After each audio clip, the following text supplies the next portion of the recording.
ধার নিয়ে ঘন্টা মিনিটের বিয়োগ করতে গেলে অনেকেই সমস্যায় পড়ে। তা কীভাবে ঘন্টা মিনিটের অঙ্ক এইভাবে ধার নিয়ে করবে দেখে নাও। এখানে ডান দিক থেকে দেখবো আমি সেকেন্ড আছে, দেখো 28 সেকেন্ড ওপরে আছে, নিচে আছে 15 সেকেন্ড, ওপরে বড় আছে, কোনো সমস্যা নেই। কিন্তু মিনিটের ক্ষেত্রে 17 মিনিট ওপরে আছে, নিচে 40 সেকেন্ড আছে, ওপরে ছোট সংখ্যা আছে। ছোট সংখ্যা থাকলে কি করব, আমাকে বাঁ দিক থেকে ধার নিয়ে এই সংখ্যাটাকে বড় করতে হবে। তাহলে 37 ঘন্টাকে আমরা ধার নেবো, এখান থেকে 1 ঘন্টা ধার নিয়ে নিলাম, তাহলে এখানে পড়ে থাকছে আমার কত, 36 ঘন্টা পড়ে থাকছে। আর এখান থেকে 1 ঘন্টা ধার নিয়ে নিলে আমি এখানে পেয়ে যাচ্ছি 60 মিনিট পেয়ে যাচ্ছি। তাহলে 60 মিনিট আর এই 17 মিনিট যোগ করে দিতে হবে।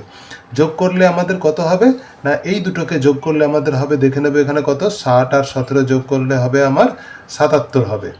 এইবার এই 77 থেকে 40 কি করব, এখানে যেহেতু বিয়োগ চিহ্ন আছে তাই বিয়োগ করতে হবে। 77 থেকে 40 বিয়োগ করলে আমার হবে 7, আর 4 কয় দাও 3, 4 কয় দাও 7, 3 দাও 7। এইবার ডান দিক থেকে ভাগ বিয়োগ করতে থাকবো। 5 কয় দাও 8, 3 দাও 8, 1 কয় দাও 2, 1 দাও 2। এটা হয়ে গেল সেকেন্ড। তারপরে আছে কি না, এখানে 77 থেকে আমি 40 বিয়োগ করেছিলাম, কত হয়েছিল, 37 হয়েছিল, তাই এখানে লিখে দেব 37 এত মিনিট। তারপরে এখানে কি আছে না, 36 আছে, উপরে 23 আছে, 3 থেকে 6 থেকে 3 বিয়োগ করলে আমরা পাবো 3, 3 থেকে 2 বিয়োগ করলে পাবো 1 ঘন্টা। তাহলে উত্তর হয়ে গেল আমাদের কত, 13 ঘন্টা 37 মিনিট 13 সেকেন্ড। এই ধরনের বিয়োগ, এই ধার নেওয়া বিয়োগ অনেকের ক্ষেত্রে সমস্যা হয়, আমি খুব ইজি করে শিখিয়ে দিলাম। পরের অঙ্ক দেখো, একটা খুব গুরুত্বপূর্ণ অঙ্ক, চাকরির পরীক্ষায় খুব আসে, যে কোনো কম্পিটিটিভ পরীক্ষায় আসে। 12 এর মধ্যে 3-এর 5 কতবার আছে?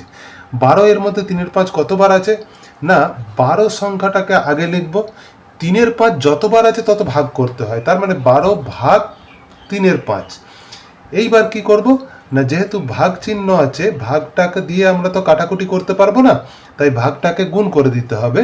এবং গুণ করলে কি হয়ে যাবে, গুণের পরের সংখ্যাটা উল্টে যায়, ভগ্নাংশটা। 3-এর 5টা হয়ে যাবে 5-এর 3। এইবার 3 4-এ 12 আর 4 5-এ হয়ে যাবে 20। তাহলে আনসার আমাদের বেরোলো কত, অপশান খ 20 বার আছে। 12 এর মধ্যে 3-এর 5 কতবার আছে, তাহলে 20 বার আছে। পরের প্রশ্ন হচ্ছে দারুণ ইম্পর্টেন্ট অঙ্ক, খুব গুরুত্বপূর্ণ, শিখে নাও। 2008 সালের প্রথম 4 মাসের মোট দিন সংখ্যা কত? প্রথম 4 মাস দেখে সকলেই 4 মাসে যোগ করে দিলে কিন্তু হবে না, এখানেতে আগে দেখে নিতে হবে তোমার 2008 সাল লিপিয়ার কিনা।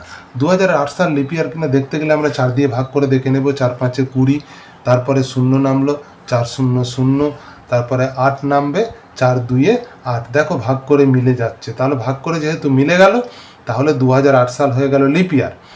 তাই জানুয়ারি মাস আমাদের কত, জানুয়ারি মাস হচ্ছে 31 দিনে, ফেব্রুয়ারি মাসটা 28 দিনে হওয়ার কথা, কিন্তু যেহেতু লিপিয়ার তাই হয়ে যাবে ফেব্রুয়ারি মাস 29 দিনে। তোমরা জানো ফেব্রুয়ারি মাস, লিপিয়ারের ফেব্রুয়ারি মাস হয় 29 দিনে। মার্চ মাস কত দিনে না, মার্চ মাস হয় 31 দিনে। আর এপ্রিল মাস হয় কত দিনে, এপ্রিল মাস হয় 30 দিনে। যোগ করে দাও, 9 আর 1 10 আর 1 11 আর 1 হাতে থাকে 1, 3 আর 3 6 আর 1 7 আর 2 9 আর 3 12। তাহলে হয়ে গেল আমার 121 উত্তর, আর 121 দিন। তাহলে উত্তর কোন অপশানে আছে, অপশান ঘতে আছে 121 দিন। এই ধরনের অঙ্ক তোমরা আবার পাবে, চ্যানেলটা সাবস্ক্রাইব করে রাখো।